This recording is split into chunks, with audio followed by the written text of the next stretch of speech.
we worked together for a time at Xiamen University in China. Hugo has since retired from active AI research and is pursuing research in mathematics and theoretical physics and continuing his prognostication about the future of humanity and AI. If you're in the mood for an entertaining read, you can look up his book, The Art of Left War, about a potential future world war between those who advocate advanced technology and those who oppose it. So today Hugo is going to talk to us about the freedom of information and the great power that the internet brings in that regard. So without further ado, the great Professor Dr. Hugo de Garis.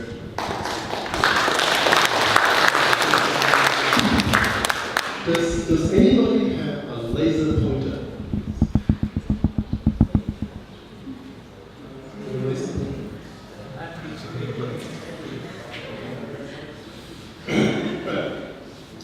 As Ben said, I've been retired 3 years. I live in China. What a type I should do. Second Chinese wife. Wow. In 7 years. So what I do now is, every time I take a long trip in China, I pass through many of the million Chinese villages. There are a million Chinese villages. And I look at the oxen, the ox and the peasants, the Nongren, and it has a deep impression on me. These people need education. Education is vital. Like, I lived in America, I saw people from low-class positions with PhD minds. In 5 years, they would pull themselves up to the upper class. Education is powerful. Okay?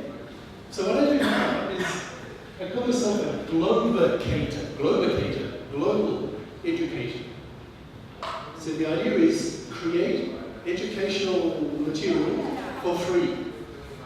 So you can get an education for free. And I do that in 2 ways. One way is making YouTube lecture course videos. I literally stay at home in my living room with a big white screen, a tripod, and a camcorder, and a felt tip pen. I just write mathematics and physics onto the whiteboard and film and upload it to the planet. Okay? That's one thing. The other thing is I make electronic libraries, so e-libraries. So I put up about 50,000 links to research papers and books. And this talk will be about this big problem that I'm having, because if you think about it, so much of today's knowledge, the world's knowledge, is imprisoned behind copyrighted paper, journals, and books. Okay? Even though the technology allows it to be free. I mean, ask yourself a common sense question. Why should anyone be forced to pay $50 for one paper book when you can download 50,000 e-books for free? The technology enables that, but our law is from another era, the paper era. So this talk will be about a kind of war, a paper war, between these 2 groups. I've given them labels. Those of you who know me, I love words. So I invent words all the time. So FIMA, so free information. Okay? Have education being free. So you just go to the internet and you teach yourself whatever you want. And the stuff I'm teaching is at PhD level and master's level in mathematical physics and pure mathematics and some computer science. Okay? And the e-library that I've created is math, physics, pure mathematics, computer theory, philosophy, and a few other things. Now, I'm hoping the stuff I'm doing will be a kind of model so for other, especially retired professors, can do this. And like, any professors here near retirement? So, yeah, this is being videoed, so let me talk to the video camera. So if you're a retired professor, have you thought about the idea that when you die, all those decades of experience and knowledge will rot when you rot? Have you thought about that? So you could put your wisdom and your knowledge on film and upload it to the world to benefit the world in all fields. Just cover the whole spectrum of knowledge and create knowledge for free for the whole planet. And pull people out of their economic shithole to become fully educated and utterly transform the world. Education is so powerful. And that's my main message. I'm a globicator, a global educator. Like, when I was a prof in America and in China, I would teach classes of, 50, 60 people. That's a big class, right? Graduate level, master level, maybe 20. But now, I teach the whole planet. So there's so much more power because it's on the internet. Also, as a professor, you have to publish. But I read something that just really shocked me one time, a few years back, was some statistics were taken on how many people, on average, read your published research paper. Have a guess. You'll be shocked when I tell you. One other person, on average, will read your paper. So that means, if you think about it, sink in, that means all this research effort that's going into producing all this stuff is mostly wasted. Most research money is wasted. So that made me extremely cynical. So once I retired, I said, I want to do something that I think is significant. I churned out 150 research papers that don't get read. What a waste. So I feel what I'm doing now is hugely more significant because I'm teaching the planet, not a classroom, but the planet, and feeling I'm doing something significant because it's for education. And free education will revolutionize. Towards the end of this talk, I'll show you free education will have political, revolutionary consequences. At least 4 major institutions will die as a result of free education. Okay, so that's the preliminary. Well, let me give you some critical terms. So, feminists, free information movement.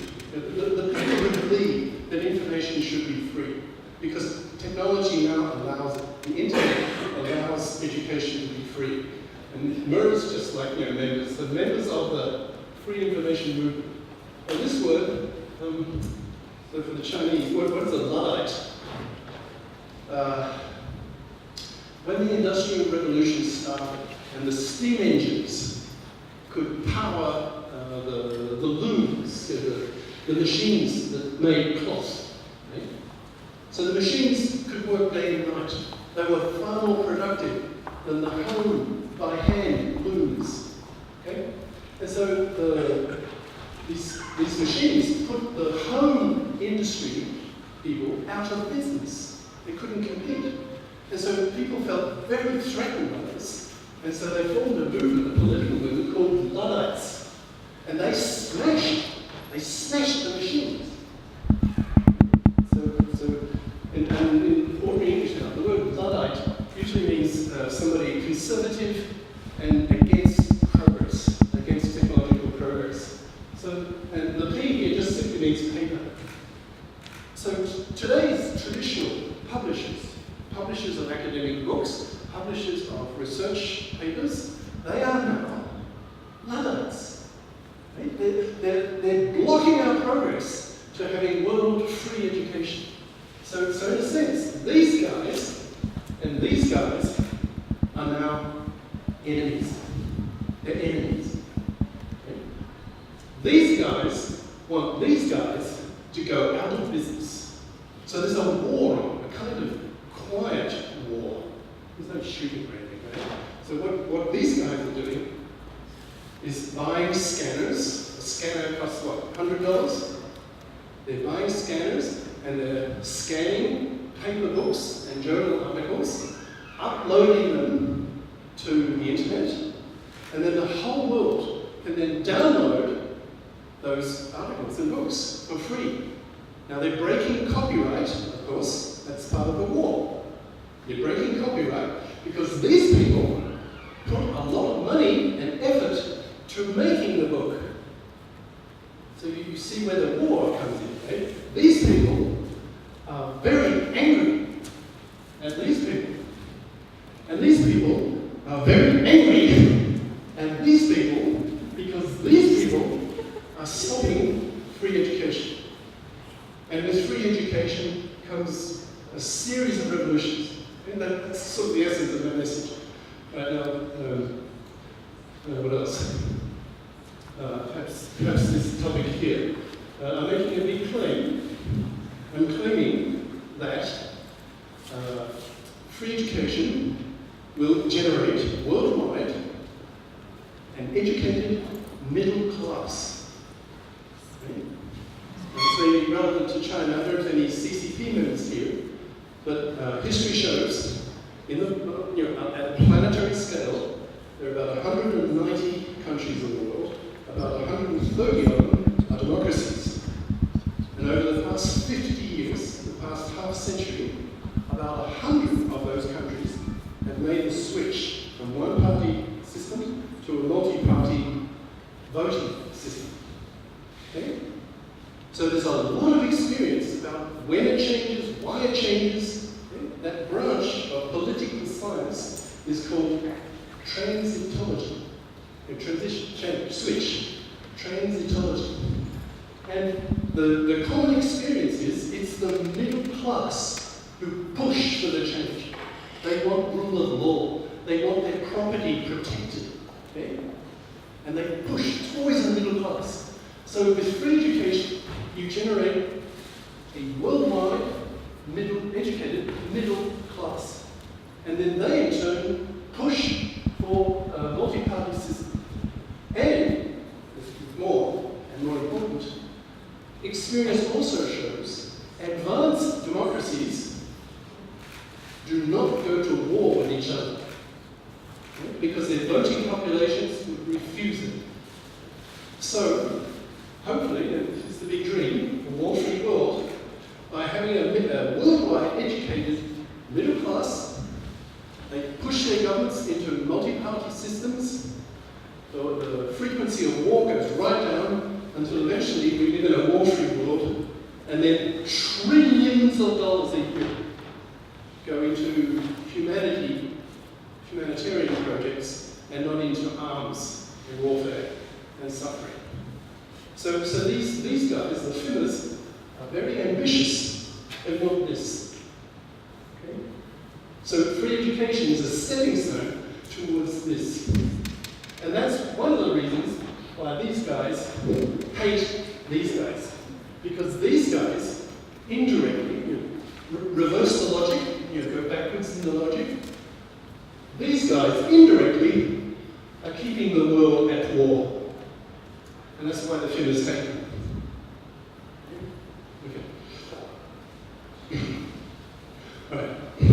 To keep it in mind, let me see here. That top line is German. I lived many years in Europe, so I can Deutsch sprechen, speak German. Je parle français, I speak French, English, and Dutch, some Japanese, 8 years in Japan. I lived in 7 countries.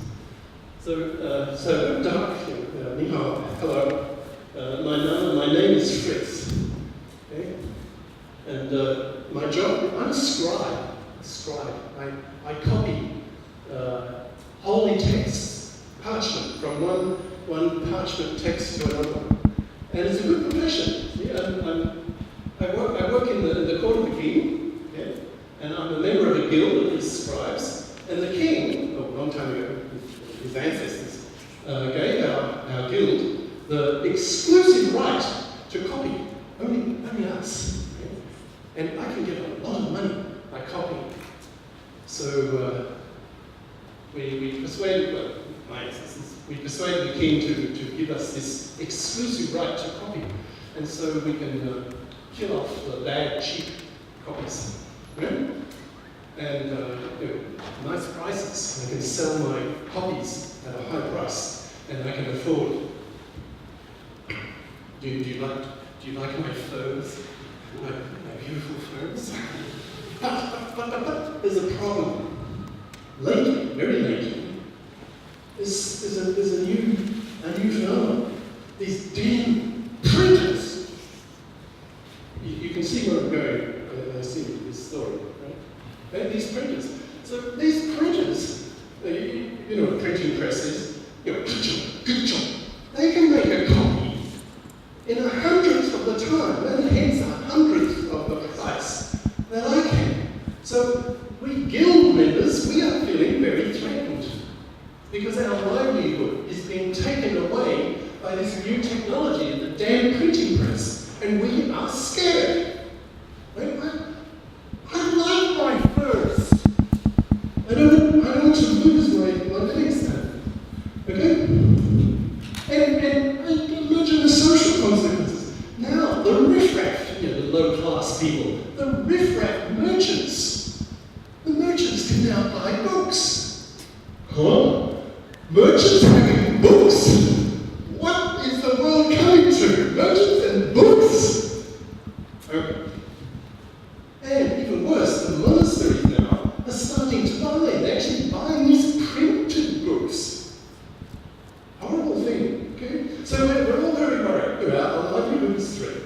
So we petitioned the king, we went to the king, and we asked him, please stop these damn printers. Because look what they're doing. They're infringing on our right to copy. That's where the word copyright came from, right? You see the analogy? I'm going to hurry up. All right. So now, I've talked about this bit before. Personally, I divide my life into 3 big phases. Preppers, people who prepare to be the second phase, wagers. So preppers and wagers. And the third phase, there's no word for it, so I just invented one. So I call them archers. After retirement careers. Right? How old do I look? In a few years, I'll be 70.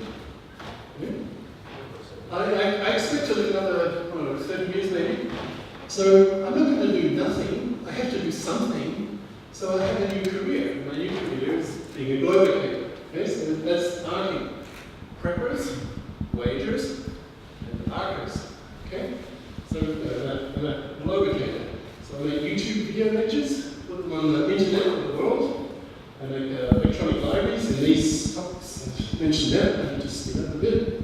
Okay, now what I'll give you now is a taste of what a globicator does, well, my own case.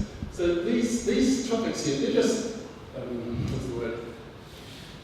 I can't remember what the word is. The tags. They're tags on a website. So you just click whatever you want. Now these are the 2 main ones. If you click on this tab, you'll get the free graduate level YouTube, unfortunately banned in China. But I hear 40 million of you use Foxy servers, so maybe you can. Okay. So YouTube videos, lecture videos, in mostly mathematics and physics, some computer theory. And if you click on this one, you get the library. Okay? So I'll show you now the library, because that's what this talk is mostly about. So this is just a page on my website. Click on this, and then you'll get the main topics. So there are 6 of them. So pure math, physics, graduate level, computer theory, philosophy, mostly Western philosophy, topics on the brain, and etc. Other things that I'm interested in, like Chomsky's ideas. And the American political system is so corrupt. Okay. Right? So say you clicked on math. So many topics in math, like about 50,000 links. Okay? So it's a library. It's a library online. Very convenient.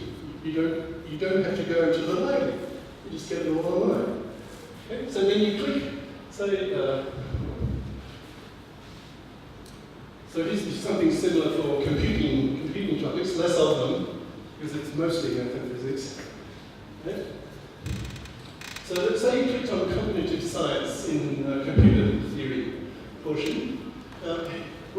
Papers. So what you're getting now are actual papers. Right? So the author, the title, and a link. Now, thanks largely to Google Scholar, they're pretty good. So I'm finding in practice, I can get most of the papers, the actual content, the actual paper itself, I can get from Google Scholar. So I put here a link. So if you click here, you will get this paper comes up on your screen. Okay? So it's incredibly convenient.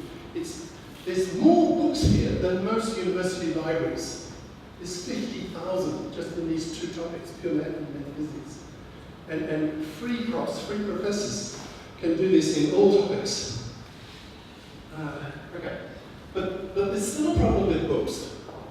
Most books, you can see here, a piece of propaganda here. The links here are unfree. You cannot, I could put links here to the actual book itself. But if I did that, I'd end up in prison. So I don't want to go to prison. So I just say unfree. And in fact, I've given Amazon, I've given Amazon a big free ad. Because if you click on these unfrees, up will come the page on Amazon of the book. Now, why do they do that? Well, because at least the user can get some information about the book. And if they want to download it for free, well, they go to a file sharing site. Okay? And they type in the name and the title, and they can get the book, and then download it for free. But then it's their risk. It's not mine. I don't want to go to jail. The Luddites, they're now paranoid because they know they're going bankrupt. So many millions of finners are scanning and uploading, and then the world downloads. And that's the problem. Okay. So imagine that all those books, you could click on the books themselves. Imagine the job then of the locators would be so much easier, so much more effective. So much of the world is imprisoned behind paper copyrights. Okay? So the paper war is between these two groups, the Finners and the Luddites.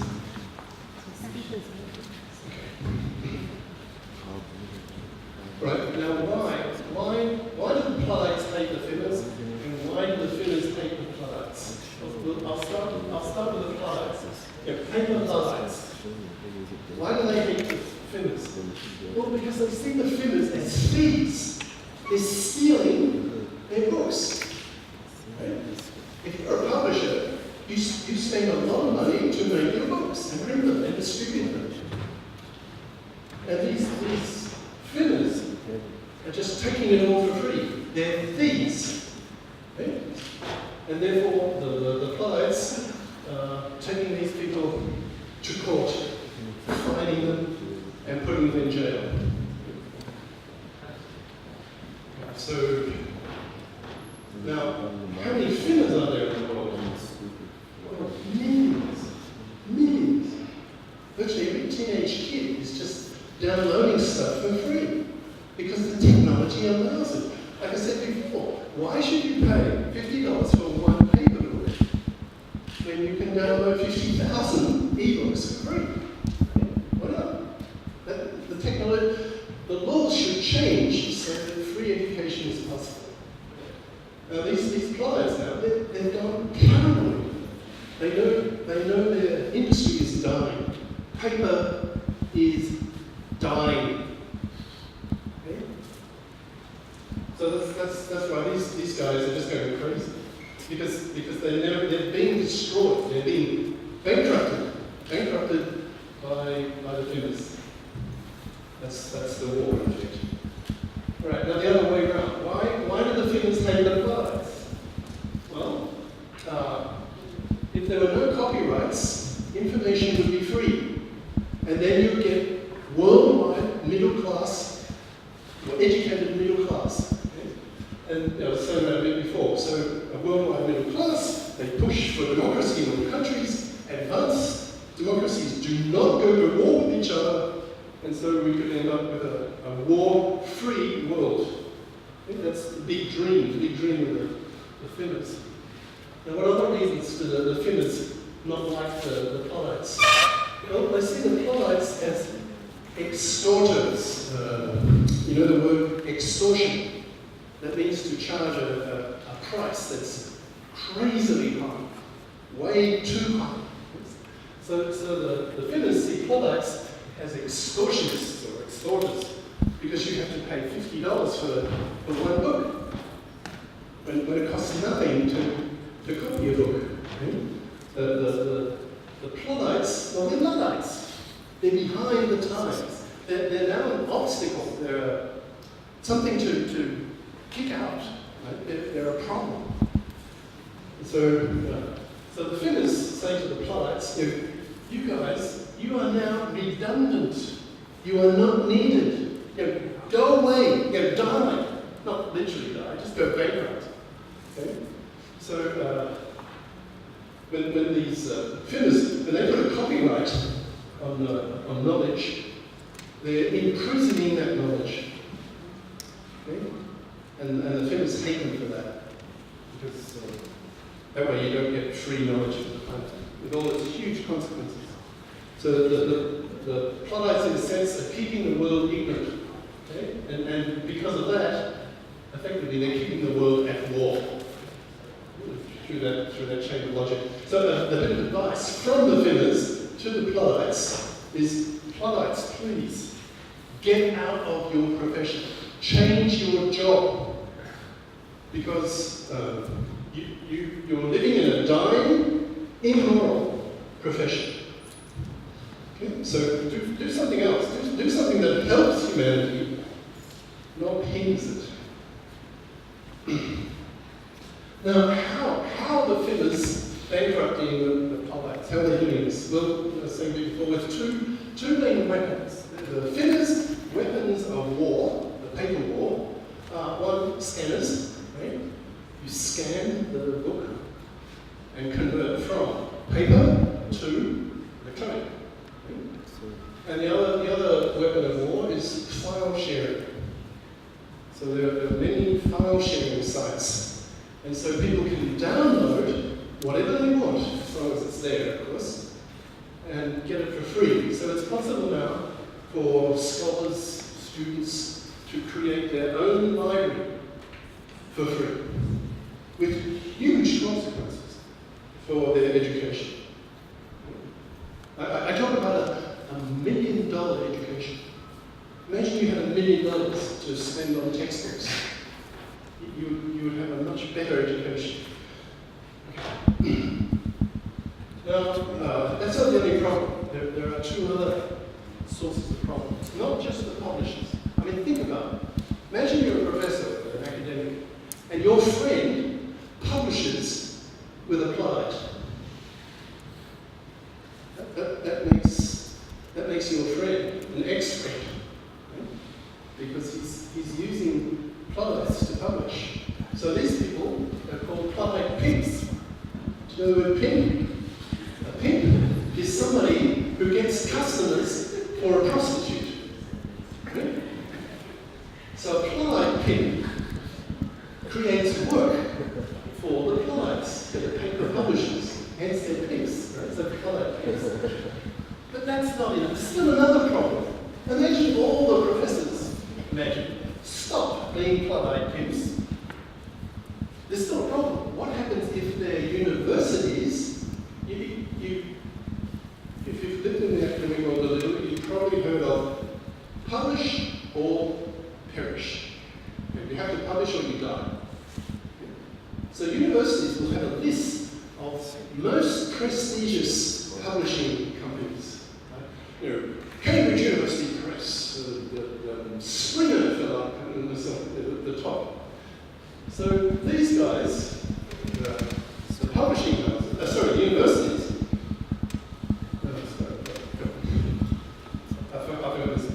So what we need, especially for books, I call them FAPs, F-A-P, so free academic publishers. Journals, the problem is less here. Maybe you've heard of free access journals. They're journal companies, and you can look at the journal articles for free access. Okay? But with books, nothing like that. So we need new kinds of publishers so that they're free. So free academic publishers, so FAPs. And just for a bit of fun, we need high quality FAPs, and the universities can say, oh, you published in a high quality FAP, great. So good points for you. Promotion at your university. Okay? And there'll be many middle of the road FAPs. Just for fun, the low quality ones I just call crap FAPs. So if you know some English, a bit of a joke there. Okay, so private brothels are universities that who insist their professors must publish. Okay. So the private brothels are universities that insist their professors must publish with products. That has to change. So professors are going to be busy in the next few years. Firstly, convert themselves away from being product pimps to being fibbers, first thing. Second thing they have to do, they have to establish these FAPs, free academic publishers. So they run it themselves, okay? Run by the academics, so that they're free, especially for books. Books are the big problem. And then these professors need to put moral pressure on their universities, so that the universities are not product brothels. Okay, so, right, just the last few slides. Politics. Ask yourselves, what's the number one job of a politician? If politicians do a bad job at this number one thing, in democracy, they'll be voted out. What is that number one thing? What's the main job of a politician? I think it's to create a good economy, right? Lots of jobs, economic growth. Okay? Well, once free education becomes a big thing, billions, probably about 2 billion, 7 billion people in the world, about 2 billion of them can really benefit from university education. So you're talking 2 billion people. Okay? So when free education becomes normal, these 2 billion people will put enormous political pressure on their leaders. We want free education so we can pull ourselves out of our economic shithole. Right? You can imagine the pressure that's coming from I just call the 2 billion. Do a cost-benefit analysis. Well, the Luddites will suffer, obviously. So maybe several 100,000 people will lose their jobs. Okay? So they will scream. That's normal, that's to be expected. But huge gains for the 2 billion. So these 2 billion will be a political force. I'm talking about here, a force of nature. They will be so powerful, you cannot stop them.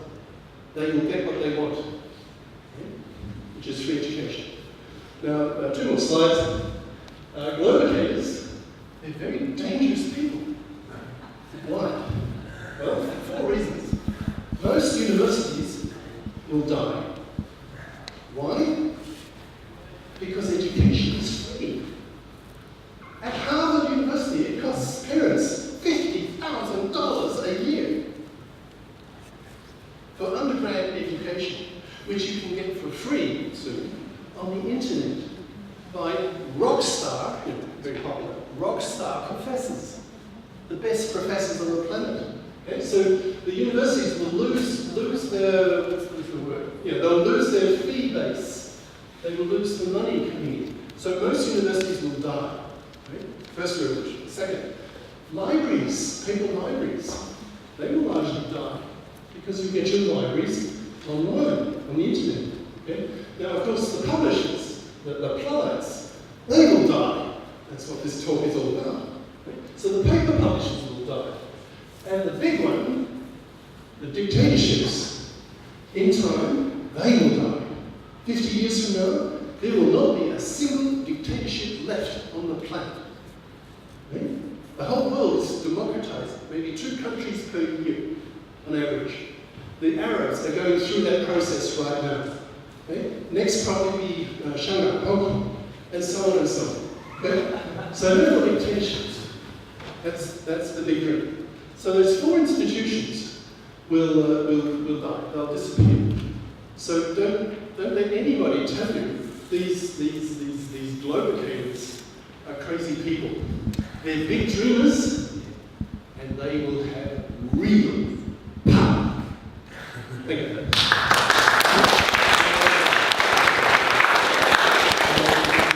So we have a little short on time, so we're going to have maybe 3 questions. Okay, any questions? While we questions. Who's doing an online course now? Like Coursera or Udacity? Who's ever done one? Like there's quite a few people who are already in this movement. Have you done one, Hugo? You told me. You talked a lot about the implications for having people educated for free, but I didn't hear much conversation about where does the publishing still has a real cost, research still has a real cost, even if you get to publish for free. How do you see that continued? The professors, the researchers, will do it themselves. It'll be a self-generating published. That's what a FAP is. The FAP is run by the professors, by the researchers. I mean, in the context of academic research, the papers are written by professors who are paid by their universities and read by professors who are paid by the universities. So really the publishers just get paid to take papers that the government pays professors to write, to be delivered to professors who are paid by the government. So I think they're, in the particular case of scientific publishing, I think he's pretty much completely right. The scientific publishers essentially serve no function but to collect money. The refereeing of articles is also done unpaid by professors who are paid largely by government. So that's a particular case, of course. So I'm outside the loop. I'm not an academic, but does the publishing company not pay every time they sell a copy of the paper? No, they don't pay a professor. The professors don't get paid for writing papers. However, they make money from university libraries who buy the journals, which are then paid for by taxpayers. So, I mean, the situation is university professors are paid a flat salary. If they write papers, they will get merit raises from their university or something. Then these papers are sent to commercial publishers, who then, for thousands of dollars a year, sell journals to university libraries, where the journals then sit on the shelves while professors read the papers on the internet anyway. One thing I didn't. I talk about grade level. Say you take a course, and you want credit for that course. Like if you learn something, you want proof. You want a piece of paper, a diploma you can take to an employer and say, look, here's proof. I studied this course. So I see a lot of universities, when they die, will change themselves. I call them grading centers. They grade. So they grade the homeworks, and they grade the exams, and then they give the diploma. But a grading center is much less expensive than a university. I mean, think about it. Harvard University, $50,000 a year for undergrad education that you can get for free with a rock star professor, you know, the best in the world, on the internet. That's what's coming. Universities, most of them, will die. And that's a good thing, because the parents, they save $200,000. Right? Or they would just change their business model. Or universities would just change their business model. Yeah, but how? If they don't have their income base. change, I think, will be that a lot of them will become grading centres. But a lot of them won't even do that. They'll just die. They'll just disappear. Have you raised the point of what will happen to the academics if they're not supported by the universities, which are not supported by people willing to pay for education? They'll become robots and disappear. Will they? Well, all disappear once the robots take over. The researchers will still be there. Were you paying attention this morning? Undergrad professors, like my wife, Cherry White, she teaches largely at undergrad. Her job will be wiped out. So the professors who remain, who survive, will be largely research professors. Okay? So they'll be research universities. But they will lose their teaching side. Okay? That will go to the internet. That's coming already. That's already starting to be developed. So I have an interesting comment. So at SU, we have to predict what's going to happen in the next 20 years. So my prediction was university to disappear. However, I think it's likely, apparently a lot of people still pretty positive, even though there's a lot more causes available now. But I wanted to point out, even all these Coursera, you know how they make money? They make money through certification. So they will offer a class for free, but if you want some sort of certification, then you pay to get that certification. And there's also a struggle, like say, because with this online education, essentially you're going to have people who never went to Harvard, never went to Yale, but have all these amazing courses from different really well-known universities worldwide. And their ability, their knowledge, their technical capability is very high.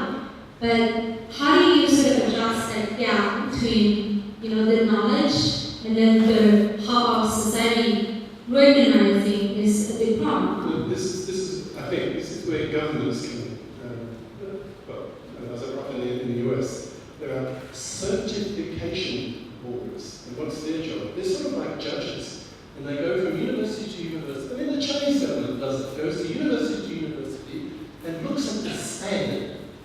Is the standard sufficiently high? So a grading centre, they don't exist yet, but when they do, well, they can be certified also by the government. And that those that are cheaters, well, they go to prison. Honest companies. Have you got a quick question? I know you had a hand up. I know. That was probably the best work on my. No, that's not funny. That was probably one of the best work on my hands kind of well. But firstly, I'd like to completely disagree with you. Oh, fine. Let's talk about So your entire model is based on the idea that just by spoon feeding an individual content, right, providing them with content, that constitutes an education. Well, I believe that each one of you had in some point of your life a teacher who greatly influenced you, right? Somebody who came to you. You mean like face to face? Yes, like a teacher, right? And that teacher was instrumental in your education, right? When you're with your system, right? I just took a look through your website, and you've put up a lot of titles of papers, but I mean, I don't see how this could constitute an education. You could have an individual parsing through all this, but what's the value of it? Somebody doesn't know which articles worth reading, why this article is worth reading, how to draw the connections. And second, I could read all these articles they put up. Would that make me a great physicist? I mean, would that really take the place? Have you seen his video lectures? Well, I mean, even if you have a video lecture, if you YouTube Richard Feynman teach you the principles of physics, and then would you realistically say that an individual could come out of that with a PhD? Oh yeah. I mean, this question is actually about very Oh sure. So, why am I, to answer your question indirectly, why am I in China? Like the Westerners and the Chinese. Why am I in China? And yet I'm so critical of China, but I live in China. Why? I've lived in 7 countries. I speak French and German. For me, the 4 top cultures in the world in terms of prestige are the US, Germany, Britain, France. I speak all their languages. You left North Korea.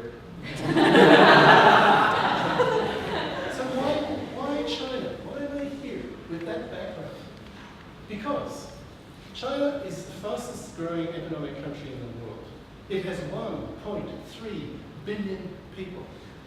The average IQ of Chinese is smarter than Americans and Europeans. It's 105.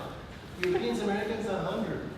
So imagine one big Chinese city of 13, that's the top 1%, 13 million Chinese intellectuals. And How does that answer this question? Well, yeah, I'm coming to